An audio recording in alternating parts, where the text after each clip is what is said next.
continue to grow as a people. And it's a shame to know that he had the power to change the clause in the Constitution where they list us as being a piece of property, 3/5 of it, not even a human being, but 3/5 of a human being.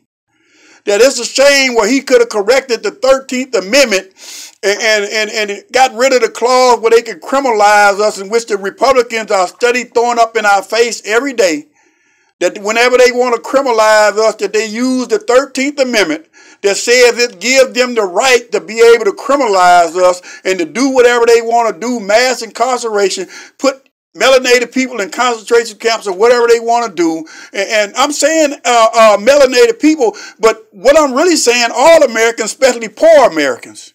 So just because you're Caucasian, so-called white, so-called Caucasian, we call you albinos, that you might think it don't fit you, it does fit you. Because it has gotten to the place now that if you don't have a whole lot of money, a whole lot of wealth, it's gotten to the place where even if you're a billionaire, you're not a big person no more. Remember, it used to be if you had $1 million, you was straight, right? You had $1 million, you was somebody. Yeah. But it don't got now, if you got billions, you still not a big somebody, you a somebody. But you got to have trillions now and going past trillions, whatever that is, to be considered to be a real big somebody in the new modern day political arena. And what we must understand here, and we're talking about solution driven, and that's part of what our discussion was on this morning, but I'm kind of putting a twist to it, where we can take things and clear them up so common folks can understand what's going on. First of all, America and the world need to know that in America, the political system of the Republican Party was the original system that were for melanated people, other poor people. How many of us knew that?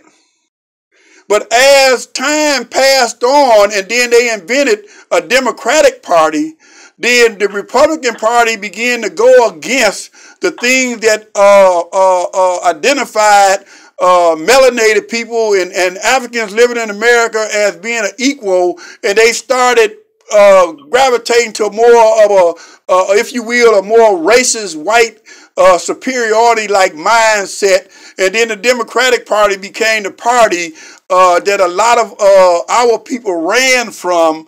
From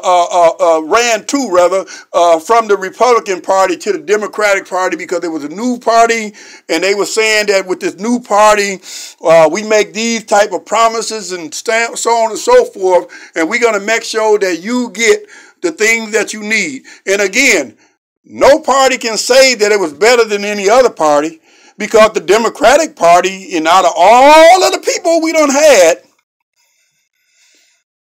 I want that to sink in a little bit first, because it hurts me to my heart. We've had a black president. We've had more Africans living in America, so-called black governors, than we ever had. More senators. More mayors. Let that sit in for a minute. But what have we really gained with all of this? They have not used their power wisely. Have I got a praying temple? Sure, yeah.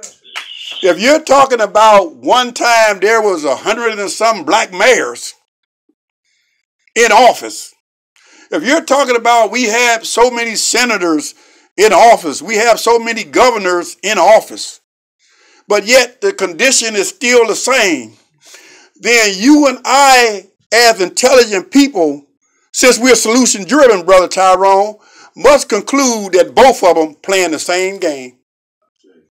Have I got a praying temple? We must conclude that neither party is so much better for us if neither party have not changed the things that keep us crippled, that keep us stagnated, that keep us held back as a people. Have I got a praying